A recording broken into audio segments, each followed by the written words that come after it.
창세기 9장 18절에서 29절 말씀입니다. 방주에서 나온 노아의 아들들은 셈과 함과 야벳이며 함은 가나안의 아버지라. 노아의 이 세 아들로부터 사람들이 온 땅에 퍼지니라. 노아가 농사를 시작하여 포도나무를 심었더니 포도를 마시고 취하여 그 장막 안에서 벌거벗은지라. 가나안의 아버지 함이 그의 아버지의 하체를 보고 밖으로 나가서 그의 두 형제에게 알리매 셈과 야벳이 옷을 가져다가 자기들의 어깨에 메고 뒷걸음쳐 들어가서 그들의 아버지의 하체를 덮었으며 그들의 얼굴을 돌이키고 그들의 아버지의 하체를 보지 아니하였더라. 노아가 술이 깨어 그의 작은 아들이 자기에게 행한 일을 알고 이에 이르되 가나안은 저주를 받아 그의 형제의 종들의 종이 되기를 원하노라 하고 또 이르되 셈의 하나님 여호와를 찬송하리로다. 가나안은 셈의 종이 되고 야벳을 창대하게 하사 셈의 장막에 거하게 하시고 가나안은 그의 종이 되게 하시기를 원하노라 하였더라. 홍수 후에 노아가 350년을 살았고 그의 나이가 950세가 되어 죽었더라. 아멘. 기도하겠습니다. 하나님 아버지, 하나님의 사랑하는 자들이 하나님의 말씀 앞에 있습니다. 성령께서 역사하셔서 이 뜻을 깨달아 알게 하시고 우리의 삶에 손과 발로 이 말씀을 실천할 수 있는, 그래서 주의 복받는 모든 인생들 되게 하여 주옵소서. 예수님의 이름으로 기도하옵나이다. 아멘. 오늘은 기성세대와 다음 세대를 위한 교훈이라는 제목으로 하나님 말씀을 전하고자 합니다. 여러분, 요즘 뉴스나 세상 돌아가는 것을 보면 가만 보면 세대론의 전성시대 같습니다. 기성세대, 586 세대, 베이비붐 세대, 2030 세대, MZ세대, 이대남, 이대녀, 다 이 세대론과 관련된 표현들이죠. 교회에서도 그렇습니다. 세대론과 관련된 표현을 많이 쓰는데 특별히 많이 쓰는 말이 다음 세대란 말이죠. 다음 세대 많이 쓰죠. 근데 여러분, 가만히 보면 이 세대를 가리키는 말들을 좀 이렇게 구분해 보면 둘로 구분이 됩니다. 하나는 기성세대, 또 하나는 청년세대 혹은 다음 세대입니다. 그리고 세대론의 바탕에 이런 생각이 깔린 것 같습니다. 기성세대는 각종 기득권을 누리는 그런 세대고, 반면에 청년세대는 어떻습니까? 요즘 경쟁도 치열하고 경쟁을 뚫어봐야 보장되는 것도 별로 없고, 국민연금 열심히 부어야 청년세대 가면 다 고갈돼서 받지도 못한다, 그러니 연민이 지금 가고 안타깝다, 안타까운 세대다라는 인식. 그래서 기성세대와 청년세대를 이렇게 대립시키면서 기성세대에게는 반성과 양보를 요구하고 청년세대에게는 기성세대 때문에 피해본 세대라는 생각을 주입을 합니다. 그래서 서로 간에 갈등과 대립이 생기고 그걸 만들어냅니다. 근데 여러분, 정말 그런 겁니까? 정말 그렇습니까? 그런 세대는 없다라는 제목의 책이 있습니다. 그 책의 핵심이 그런 세대 불평론 담론이, 그 이야기들이 허구라는 겁니다. 허구. 여러분, 한 예로요, 기성세대, 우리 586세대 이런 말 들어보셨죠? 60년대에 태어나서 80년대 대학교를 다닌 80년대 학번인 50대라는 뜻이죠. 이제 60년대 초반생들은 60대가 되었어요. 그래도 여하튼 이 586세대 이런 말을 우리가 많이 쓰는데, 이 586세대를 말할 때 이런 이야기들을 합니다. 한국이 경제적으로 엄청나게 성장하던 때 아닙니까? 그때 무섭게 성장하던 때니까 좋은 시절에 태어나서 아무데나 넣으면 다 취직되고 사회에서 안정된 자리를 다 차지하고 있는 이른바 꿀 빠는 세대다, 이런 비난을 합니다. 이제 내려놔야 된다 이러면서. 근데 여러분, 1980년대 초반에 이들이 학교를 다닌 건데 1980년대 학령 인구 중에 대학 취학률은 불과 22%에 불과하고요, 그중 4년제 대학은 13%였습니다. 4년제 대학을 나온 분들은. 지금 60대 초반, 50대 후반 이런 취업자들의 70%가 서비스, 판매직, 기능 단순 노무직에 종사하고 있고요, 그 중에 자영업자가 28%를 차지한다고 합니다. 그러니 586 세대의 대다수가 노동자와 자영업자들인 겁니다. 청년의 일자리를 기득권 그냥 쥐고 앉아가지고 청년의 일자리를 빼앗는 주범이다, 이런 비난을 받는 50대 대기업 정규직 노조원의 비율은 전체 그들의 취업자 중에 0.7%에 불과하다고 합니다. 그리고 여러분, 지금의 기성세대들의 다수가 기득권자인 겁니까? 자식 세대를 위해서, 다음 세대를 위해서 다 양보하고 내려놓을? 그렇지 않죠. 우리 주변을 이렇게 살펴봐도요, 50대 후반, 60대 초반 얼마나 열심히 일하신 분들입니까? 그런데도 노후 보장이 안 되는 세대입니다. 청년 세대를 착취하기는커녕 오히려 다음 세대 그 자녀들을 위해서 야근에 잔업에 헌신한 세대죠. 그러니 기성세대가 청년 세대를 착취하는 것처럼 막 프레임을 짜서 서로 대립시키고 갈등을 만드는 건 맞지 않는 겁니다. 누군가 그렇게 프레임을 짜므로 이득 보는 세력이 있는 거예요. 물론 여러분, 기성세대와 청년세대 다음 세대 간의 다름은 분명하게 존재를 합니다. 그러나 그 차이가 서로 막 갈등을 유발하고 막 대립하는 것이 아니라 서로 보충하고 채워줘야 하는 겁니다. 그게 제 생각이 아니라 하나님의 말씀이 성경의 관점입니다. 여러분, 그도 그럴 것이요. 이 세대라는 개념을 한번 생각해 봅시다. 개념 자체를. 우리가 한 세대를 이야기할 때 30년이라고 얘기하는데요. 30년, 그리고 그 다음 30년. 그 세대가 그렇게 30년씩 딱딱딱딱 끊어집니까? 예를 들어서 2000년부터 2030년까지 태어난 한 세대잖아요. 그 사람들은 생각과 가치관이 다 똑같고 그 넘어서 2031년에 태어난 사람은 완전히 다르고 그런 겁니까?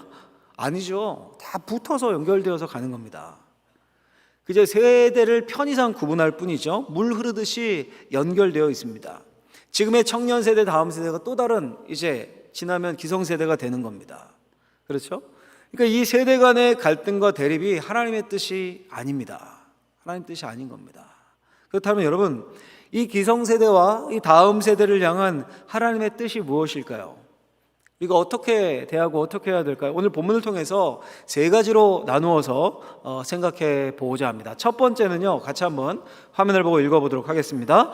하나님은 다음 세대를 통해 자신의 뜻을 이루어가기를 원하신다. 기성세대, 다음 세대, 이어지는 그 다음 세대를 통해 하나님의 뜻을 이루시기를 원하십니다. 여러분, 오늘 본문은 노아의 이야기입니다. 노아의 이야기. 노아 홍수 아시죠? 죄악이 가득한 만연한 세상을 하나님이 물로 확 심판해 버리셨습니다. 근데 그 중에 경건한 사람 노아를 택하셔서 방주를 만들게 하시고 짐승들 다 방주에 싣게 하셔서 창조 세계를 작게 보존하셨습니다. 오늘 본문은 그 노아의 홍수 사건 이후의 이야기입니다. 큰 심판 이후에 세상을 그 방주로 보존해 놓으신 하나님의 관심이 잘 드러나는데요. 우리 18절, 19절 가서 보시면 같이 한번 읽어볼까요? 본문을 같이 읽어보겠습니다. 방주에서 나온 노아의 아들들은 셈과 함과 야벳이며, 함은 가나안의 아버지라. 노아의 이 세 아들로부터 사람들이 온 땅에 퍼지니라. 아멘. 지금 하나님이 관심을 어디에 두고 계십니까? 방주에서 나온 노아와 노아의 아들들에게 관심을 두고 계십니다. 특별히 함의 아들 가나안에게 초점이 모입니다. 지금 보면 이 구절에 3세대가 동시에 나옵니다. 노아 1세대 나오죠. 그리고 셈, 함, 야벳 2세대입니다. 그리고 함의 아들 가나안 3세대입니다.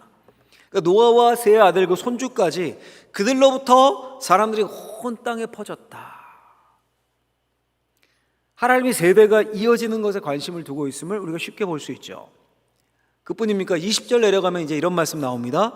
노아가 농사를 시작하여 포도나무를 심었더니, 히브리어 원어를 보면 노아가 시작했다라는 말이 제일 앞에 나옵니다.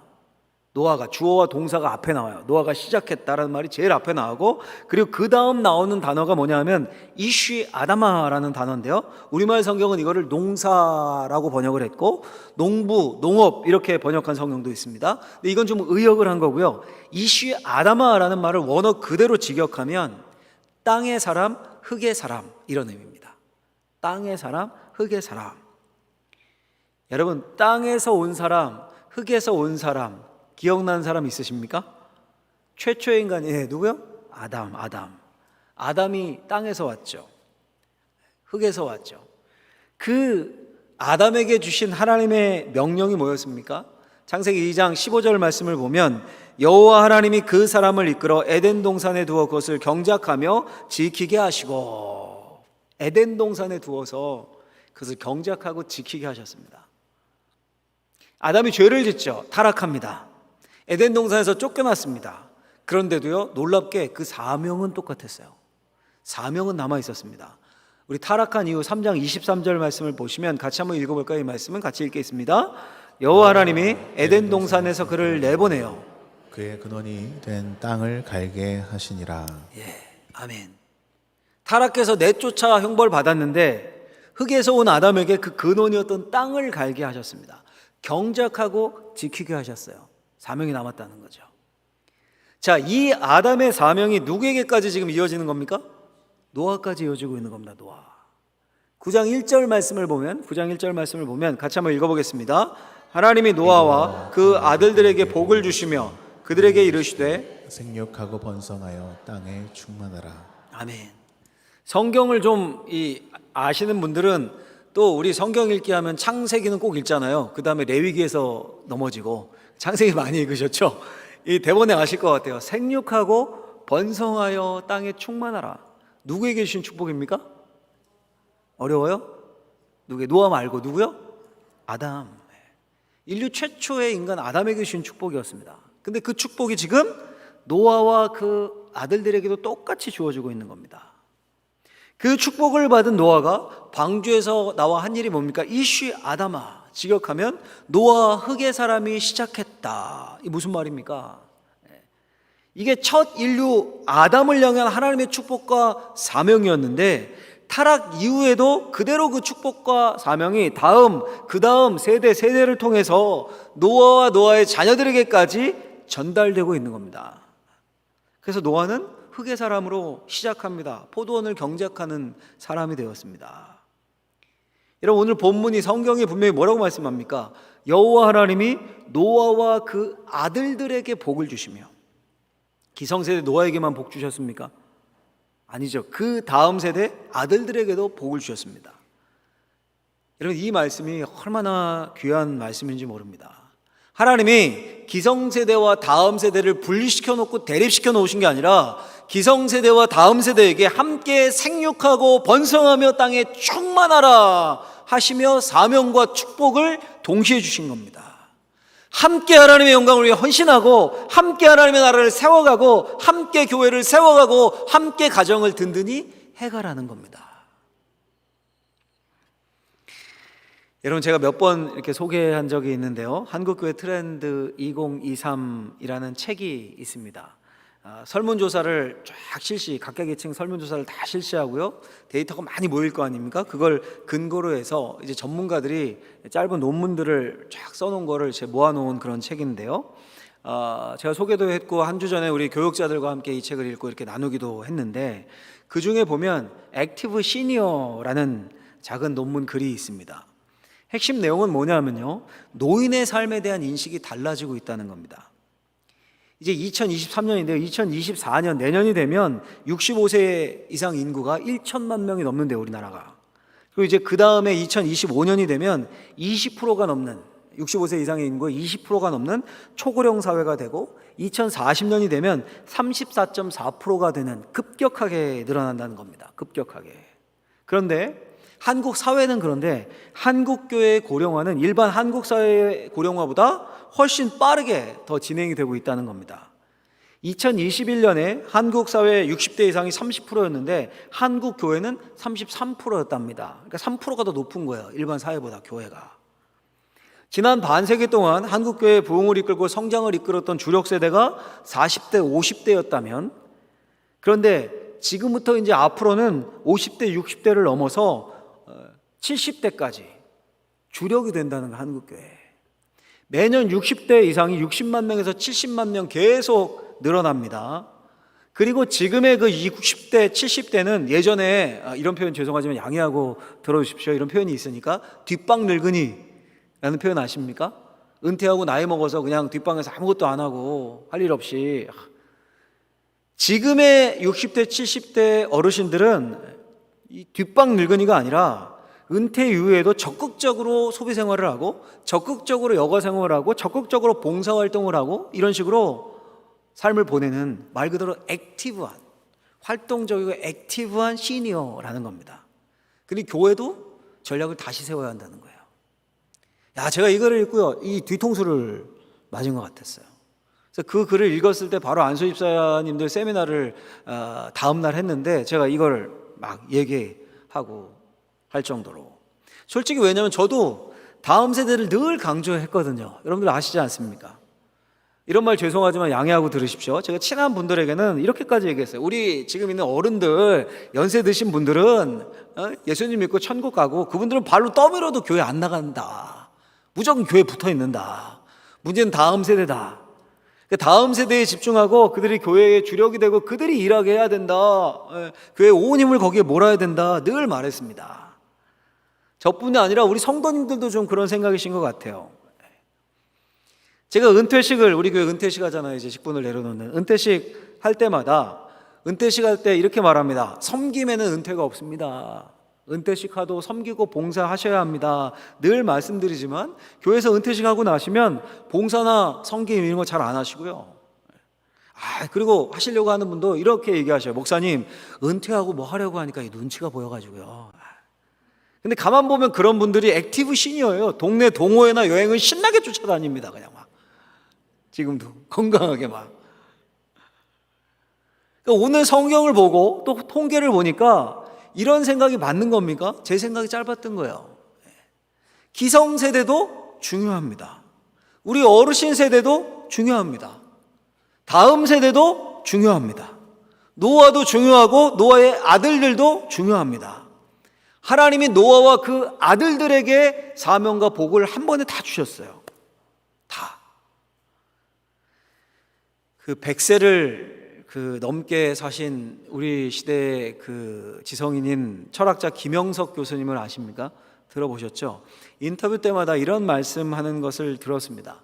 100년을 살아보니까 나는 65세에서 90세까지가 제일 좋았다.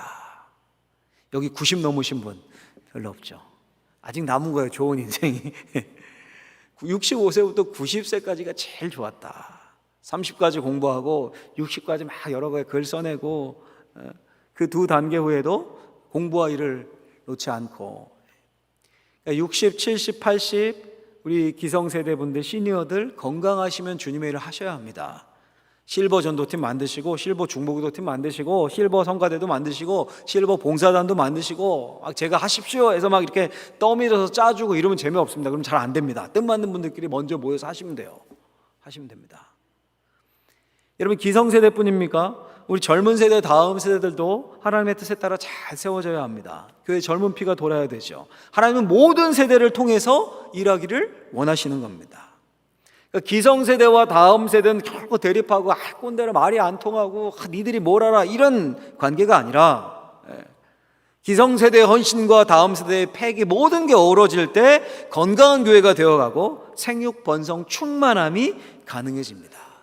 여러분, 우리 모두는 노아뿐 아니라 노아의 자녀들, 우리 모두는 하나님께 복을 받은 자들입니다. 그러니 나이와 세대에 관계없이 하나님의 영광을 위한 삶, 하나님 나라의 복음을 위한 삶을 끝까지 경주하는 저와 여러분들이 될 수 있기를 예수님의 이름으로 축원합니다. 우리 교회가 그런 성령의 공동체 되길 예수님의 이름으로 축원합니다. 두 번째는 같이 한번 읽어보겠습니다. 다음 세대를 위해 기성세대는 경건한 삶을 보여줘야 한다.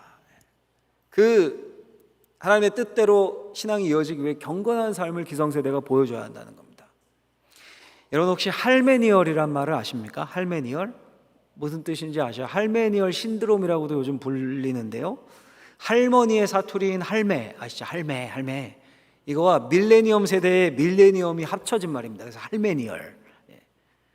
여러분, 아까 말씀드린 것처럼 좀 전에 요즘 할머니들은 뒷방 늙은이가 아닙니다.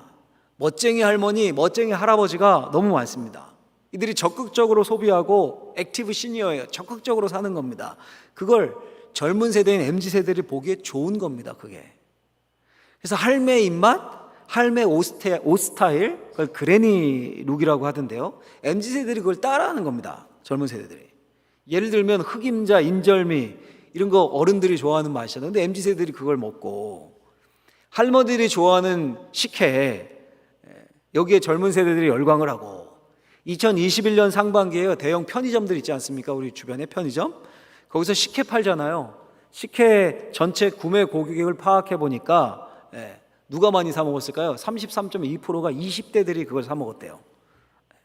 옷도 꽃무늬에 복고풍이 유행이고 말 그대로 할메니얼입니다. 무슨 말입니까? 보기 좋으니까 따라하는 거예요. 그 액티브함에 영향을 받고 저렇게 늙고 싶고 여유 있고 싶고 닮고 싶으니까 따라하는 겁니다. 근데 여러분, 이게 성경이 말하는 교육 방식이에요. 성경이 말하는 먼저 된 자가 본이 되는 겁니다. 따라하고 싶게.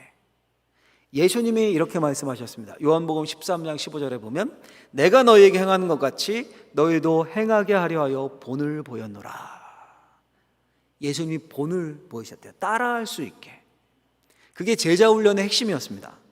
바울도 사랑하는 영적 아들 디모데에게 이렇게 말합니다. 디모데전서 1장 16절 말씀을 보면 그러나 내가 긍휼을 입은 까닭은 주를 믿어 영생 얻는 자들에게 본이 되게 하려 하심이라. 바울 스스로 바울 자신도 믿는 자들의 본이 되었다는 겁니다. 우리도 이 말은 그래야 한다는 거죠. 여러분, 우리가 어떤 본을 보여야 될까요? 할메니얼 신드롬처럼 막 먹거리와 옷 이런 것에 본이 되어서 우리 방어진제일교회 다음 세대들은 다 어른들 옷차림 따라하고 뭐 이런 거 본이 돼야 됩니까? 당연히 그게 아니겠죠. 우리는 경건의 본을 보여야 됩니다. 경건의.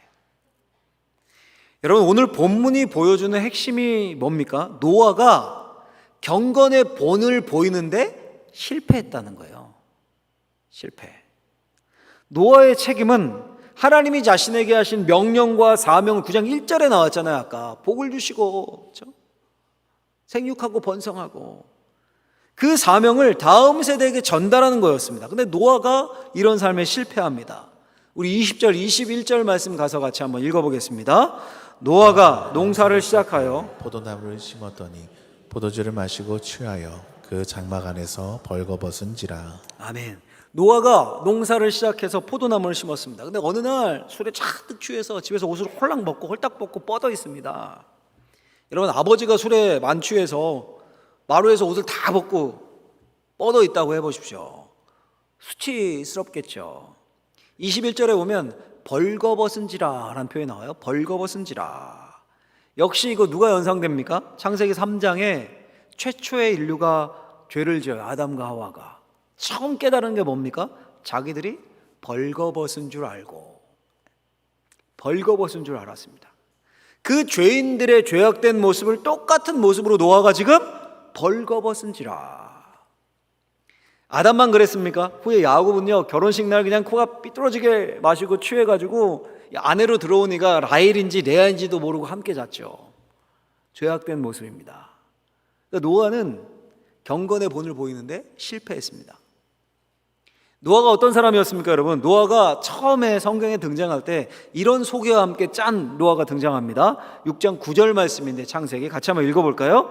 이것이 노아의 조건이라. 노아는 의인이요 당대의 완전한 자라. 그는 하나님과 동행하였으며. 아멘. 6장에 처음 노아가 등장하는데 당대의 의인이고 완전한 자요 하나님과 동행한 자다. 야, 여러분, 이보다 완벽한 표현이 있습니까? 칭찬을 다 담아놨죠. 한마디로 하면 노아는 달랐다는 겁니다. 그 타락한 시대에 독야청청 경건함이 고귀했습니다. 거룩하고 구별됐습니다. 분명히 노아를 지금 하나님과 동행하였으며 라는 말로 설명을 합니다. 근데 여러분, 또 퀴즈예요. 하나님과 동행했다. 성경을 좀 아는 분들 대번에 떠오르는 구약의 인물, 창세기의 인물 누굽니까? 에녹. 예, 에녹이에요. 에녹. 재밌는 건 노아가 지금 창세기 6장에 처음 등장하는데 에녹은 창세기 5장에 나옵니다. 5장에. 창세기 5장 24절 말씀을 보면 이렇게 말씀해요. 에녹이 하나님과 동행하더니 하나님이 그를 데려가심으로 세상에 있지 아니하였더라. 아멘. 자, 에녹이 하나님과 동행했습니다. 그 결과는 뭡니까? 죽음을 보지 않고 하나님이 데려가셨습니다. 이게 5장이에요. 근데 곧이어 노아라는 사람이 등장을 합니다. 6장에. 근데 역시 하나님과 동행했습니다. 그럼 뭘 기도할 수 있습니까? 읽는 사람들이 노아도 죽음을 보지 않고 하나님이 데려가시려나? 그 기대에 걸맞게 대홍수 심판에서 멋지게 하나님의 말씀 순종하고 손가락질해도 창조 세계를 보존합니다. 야, 그럼 이제 죽음을 보지 않고 하나님이 데려가시려나? 근데 웬걸? 노아가 실패합니다. 술 취하고 벌거벗은지라. 이 세상 사람과 똑같이 수치스러운 모습을 보였다는 겁니다. 노년에 경건을 전수하고 경건의 본을 보이는데 실패합니다. 그래서 여러분, 하나님이 우리에게 주시는 메시지가 너무도 선명하고 분명한 겁니다. 세대를 이어가며 경건의 본을 보이라는 겁니다. 여러분, 경건의 본이라는 게 야, 너 하루에 말씀 몇 장 읽고 기도 몇 분 하게 하고 그렇게 키우라는 겁니까? 물론 여러분 그것도 중요하죠. 그런데 더 중요한 건 경건의 본은 어디서 나옵니까? 인격과 사랑에서 나오는 겁니다. 인격과 사랑에서. 수산나라는 이름의 여인이 있었습니다. 옛날 사람인데요. 19살에 결혼을 해서 자녀를 21년 동안 19명을 낳습니다. 굉장하죠. 19명. 근데 옛날이니까 아이들이 다 죽어요. 9명이 죽고 10명을 키웁니다. 10명을. 10명이니까 별 아이들이 다 있었겠죠. 말 안 듣는 아이들, 말 잘 듣는 아이도 있었겠지만 유별난 아이도 있고. 그 중에 고집이 세고 거친 딸이 있었습니다. 하루 수산나가 딸을 불러놓고요, 검정 숯 한 다발을 가져오게 합니다. 그리고 이렇게 말해요. 딸아, 이 숯을 한번 안아보렴. 딸이 거절을 합니다. 아예 더러워지게 거절해요. 아니, 이 숯들은 뜨겁지가 않아 불에 댈 염려가 없단다. 걱정하지 말고 한번 안아보렴. 딸이 말합니다. 이 숯 안으면 엄마 옷 더러워지잖아요. 수산나가 딸을 꼭 안으면서 이렇게 말을 합니다. 딸아, 내 행동도 마찬가지란다. 너의 잘못된 행동이 너에게 화상을 입게 하진 않지만 영혼을 더럽게 만든단다. 야, 여러분, 이런 교육을 했으니 딸이 잘못되겠습니까? 그때는 반항하더라도 그거 새겨질 거 아닙니까? 마음에. 바른 신앙인으로 잘 자랍니다. 특별히 이 수산나가 유명한 것은 그의 아들들 때문입니다. 요한 웨슬레와 찰스 웨슬레가 수산나의 자녀였습니다. 아들들. 감리교의 창시자였죠. 18세기 영국의 부흥운동을 이끌었던 그 시대를 이끌었던 인물들입니다. 한국에서는 장로교가 많죠. 그런데 전 세계적으로 보면 많지 않습니다. 감리교가 몇 배는 큽니다. 요한 웨슬레가 그 감리교의 창시자입니다. 근데 어머니 수산나를 감리교의 어머니라고 불러요. 감리교의 어머니. 수산나의 전기에 이런 대목이 나옵니다. 비록 수산나 웨슬리는 한 번도 설교한 적이 없고 책을 출간한 적도 없었으며 교회를 세운 일 또한 없었습니다. 하지만 수산나는 감리교의 어머니로 알려져 있습니다. 왜 그럴까요? 그것은 수산나의 두 아들인 요한 웨슬리와 찰스 웨슬리가 그들이 어려서부터 가정에서 배운 것들을 의식적이든 무의식적이든 삶 속에서 적용하려는 삶을 살았기 때문입니다. 무슨 말입니까? 이 수산나의 경건이 요한 웨슬리와 찰스 웨슬리, 그 딸, 그 자녀들에게 이어진 겁니다. 본이 된 겁니다. 의식적이든 무의식적이든 그 경건에 큰 영향을 받은 겁니다. 그 가정에서, 그 가정이 모판이 되어서 위대한 다음 세대의 요한 웨슬리, 찰스 웨슬리가 된 겁니다. 여러분, 이것이 가정을 두신 원리예요. 하나님이. 가정은 하나님이 창조하신 제도입니다. 인간이 필요에 따라, 다른 모든 기관은 인간이 필요에 따라 만든 거예요. 그런데 가정은 그렇지 않습니다. 가정과 교회는 그렇지 않습니다. 하나님이 지금 온 우리 사회에 일어나는 많은 수많은 문제들, 결국 그 근원은 뭘까요? 가정이 깨졌기 때문이에요. 그 가정을 인정하지 않기 때문입니다. 여러분, 이게 비단 가정에서만 일어난 일입니까? 한 달 전쯤에요. 우리 교회 이제 부목사님이셨죠. 우리 함주성 목사님이 속초에 이제 개척을 해서 창립 예배를 한 달 전쯤에 드리고 왔습니다. 야, 속초 진짜 멀더라고요. 울산에서 제일 먼 곳이 속초인 것 같아요. 갔더니 그 이성환 목사님과 김영신 목사님 아시는 분들 있죠. 한 목사님과 이제 우리 교회에서 사역했을 때 같이 사역을 했던 그분들을 다 초대한 겁니다. 한 분은 기도하시고 한 분은 격려사 하시고 함께 가셨던 우리 성도님들도 많이 계신데, 이제 예배를 하고 식사할 거 아닙니까? 창립 예배니까 멀리서 왔으니까 식사하고. 근데 이제 그냥 갈 수 없다면서 이제 커피를 마시자는 거예요. 그 목사님들이 커피 목사님 마시고 가요, 마시고 가요. 그래서 근처에 이제 카페에 들려서 커피를 마셨습니다. 목회 이야기를 하고 뭐 막 굉장히 업됐더라고요. 막 신나게 이야기를 하고 저는 주로 듣고. 그때 이제 김영신 목사님이 말하다가 갑자기 이런 말을 하더라고요. 목사님, 제가 방어진 제일교회에서 배웠던 것들이 지금 목회하는데 얼마 안 됐는데도 그대로 나오는 것 같아요. 제가 그냥 웃으면서 당연하죠. 7년을 있었는데, 그리고 웃고 말았는데 정신이 번쩍 들었어요. 나중에. 우리 교회에서 머문 목사님들이 우리 교회 스타일이 나온대요. 그 말은 누가 잘해야 된다는 겁니까? 저만? 저만 잘하면 돼요? 왜 저만 잘해야 돼요? 여러분들이 다 잘해야 된다는 거예요. 그렇죠? 예. 우리 교회가 정신을 차려야 되고 그 제일 앞에 제가 정신을 차려야 되는 거. 우리 장로님들이, 예. 리더들이, 예. 그렇죠? 제 경건과 우리 장로님들, 권사님들, 우리 중직들의 경건과 우리 방어진제교회의 경건과 영성 공동체의 분위기가 다른 교회도 나타날 수 있다는 거예요. 그대로. 여러분, 서울에 가면 내수동교회라는 교회가 있습니다. 1954년 박희천 목사님이라는 분이 그 시대의 이제 대표적인 성경학자고 설교자였는데 개척한 교회입니다. 작게 처음에 대학생 몇 명이 천막을 치고 예배드린 게 교회의 시작이었습니다. 근데 그 대학부의 영성이 이어져서 그 출신들이 유명합니다. 고 사랑의 고인이 되셨던 사랑의 교회 옥하는 목사님이 그 교회 사역자였던 것은 젊을 때 유명하고요. 지금의 사랑의 교회 오정현 목사님, 새로남교회 오정호 목사님, 열린교회 김남준 목사님, 삼일교회 송태근 목사님, 남서울교회 화정부 목사님, 모르시는 이름들도 있을 수 있겠지만 지금 한국교회 대들보 같은 그런 목사님들입니다. 다 내수동교회 그 공동체를 거치셨습니다. 이게 무슨 말입니까? 교회 공동체의 경건이, 영성이 이어진다는 거예요, 여러분. 이어진다는 겁니다. 여러분, 이곳에 있는 기성세대들, 어른들, 우리의 경건이 고스란히 우리의 다음 세대에 이어집니다. 절대 잊으시면 안 됩니다. 왜 우리가 신앙의 열기를 유지하고 교회 공동체가 뜨겁고 활력이 있어야 됩니까? 왜 그렇습니까, 여러분? 교회는 영적인 가정이고 그 가정의 분위기 속에서 아이들이 저절로 보고 배우고 습득하기 때문입니다. 다음 세대의 신앙이 무너졌다고요? 그건 기성세대의 신앙이 무너졌기 때문입니다, 여러분. 우리 기성세대가 예배에 목숨을 걸면 우리 다음 세대도 예배를 소중히 여기게 됩니다. 우리 기성세대가 하나님을 향한 뜨거운 사랑과 이웃을 향한 사랑과 섬김을 보여주면 우리 다음 세대도 그렇게 됩니다. 우리가 예수님이 전부인 줄 알고 예수님만 바라보고 예수님의 겸손과 온유를 배우면 우리의 다음 세대도 그렇게 되는 겁니다, 여러분. 우리가 본이에요, 본. 내가 본을 보여노라, 예수님의 말씀처럼. 우리가 먼저 경건한 사람, 경건한 세대를 이루어서 그 경건을 이어줄 수 있게 되기를 예수님의 이름으로 간절히 부탁합니다. 축복합니다. 마지막 세 번째로 같이 한번 읽어보겠습니다. 경건한 삶의 핵심은 남의 수치와 허물을 덮는 사랑이다. 경건한 삶의 핵심은 사랑이에요. 허물을 덮는. 이게 무슨 말입니까? 다 경건하게 살고 싶으시죠? 그렇죠?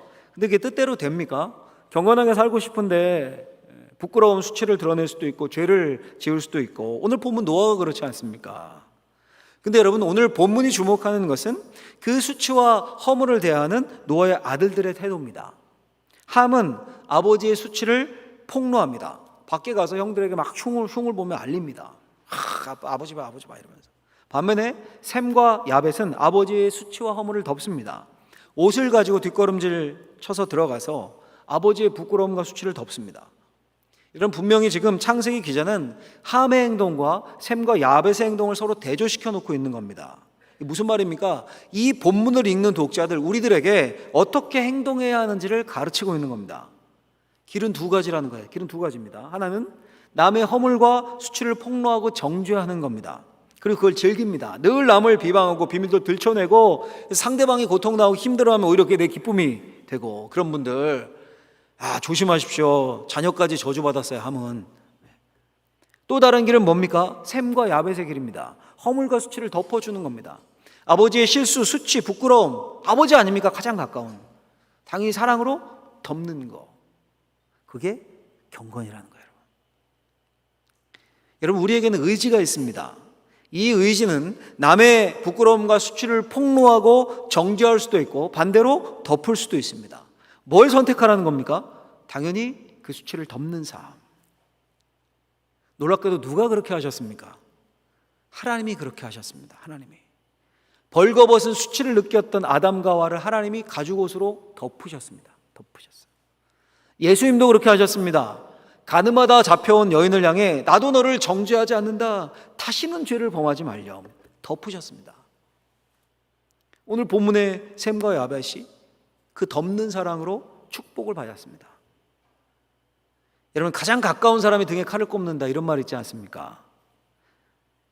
허물을 무조건 사랑으로 덮어야 할 가족이, 남편이, 아내가, 자녀가, 교회 내 성도들이 오히려 막 허물을 들추고 비방하고 비난하고 그런 경우가 많습니다. 그래서 가정이 깨집니다. 요즘 깨진 가정이 얼마나 많은지 모릅니다.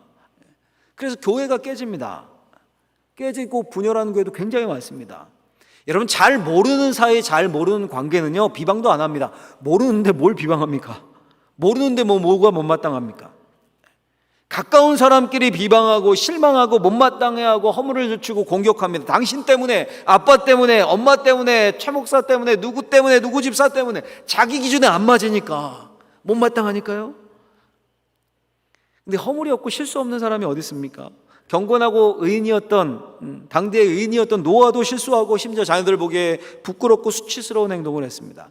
우리는 말해 뭐 하겠습니까, 여러분? 중요한 것은 무엇입니까? 그 실수와 수치를 덮는, 허물을 덮는 사랑입니다. 그게 가족을 살립니다. 그게 교회를 살립니다. 그것이 축복을 가져옵니다. 베드로 사도가 여러분 이렇게 말하죠. 우리 마음에 새기는 마음으로 꼭 마음에 새기십시오. 이 구절 한번 읽겠습니다. 베드로전서 4장 8절 큰 목소리로 읽습니다. 무엇보다 뜨겁게 서로 사랑할지니 사랑은 허다한 죄를 덮느니라. 아멘. 사랑은 허다한 죄를 어떻게 한다고요? 덮느니라. 여러분, 하나님이 우리를 덮지 않고 완전히 투명하게 우리의 삶을 다 까발리신다면 저를 포함해서 여기서 고개 들고 다니실 분 있으십니까? 하나님이 은혜로 우리를 덮으셨어요. 하나님을 거역하고 죄인 되었던 아담과 하와 벌거벗었음을 수치를 느꼈을 때 죄인이었는데, 하나님 말씀 거역했는데 가죽옷을 해서 입히셨어요. 신학적으로 가죽옷이 뭘 상징합니까? 가죽을 벗기려면 피를 흘려야 되잖아요. 예수 그리스도의 십자가를 상징하는 거예요, 여러분. 덮으셨어요. 예수님이 십자가의 보혈로 죄인된 우리를 덮으셨습니다. 그래서 우리가 구원받았고 하나님의 자녀 되었고 믿음의 건속이 되었습니다. 그럼 여러분, 우리도 덮으라는 거예요. 그게 경건의 핵심입니다. 우리 자녀들에게, 우리 교회들에게, 우리 교회 성도들에게, 우리 다음 세대들에게 다 막 지적질만 하고 그렇게 날카롭게 그게 아니라 허물을 덮는 사랑, 수치를 가려주는 경건을 보여줘야 합니다. 늘 정죄하고 지적하고 날카롭고 막 이게 아니라 덮어주고 포용하고 넉넉한, 이게 공동체의 정신을 이루는 겁니다. 우리 교회 정서가 되고, 우리 교회 경건이 되고, 우리 교회에 속한 가정들의 바탕이 되고, 문화가 되고, 그럼 우리 안에서 하나님의 귀한 사람들이 나오는 겁니다. 세대를 이어 하나님이 기뻐하시는 교회가 되는 겁니다. 그런 복받은 성령 공동체 되기를, 그런 복받은 가정 다 되시기를 예수님의 이름으로 간절히 축원합니다. 기도하겠습니다. 하나님 감사합니다. 세대와 세대를 이어 하나님의 복음이 흘러가고 경건이 전수되기를 원하신 하나님, 우리가 본이 되어 그 일을 이루어갈 수 있는 자들 되게 하여 주옵소서. 예수님의 이름으로 기도하옵나이다. 아멘.